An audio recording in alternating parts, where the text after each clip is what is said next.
নবী দিতে পারে কিনা? কোনো সন্দেহ আছে?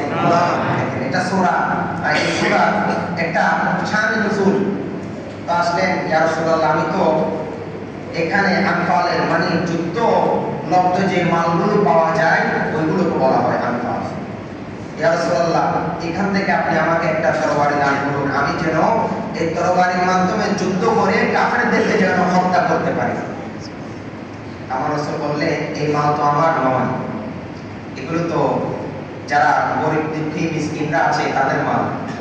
ওই সাহাবী একটু মন খারাপ করে যখন যেতে লাগলেন, হঠাৎ করে আল্লাহর নবীর দরবারের মধ্যে জিবরাইল আলাইহিস সালাতু ওয়াস সালাম এসে বললেন, ইয়া রাসূলুল্লাহ, আল্লাহ চাই না আপনার দরবার থেকে যেন কোনো ব্যক্তি কোনো উম্মত খালি হাতে ফেরত যায়।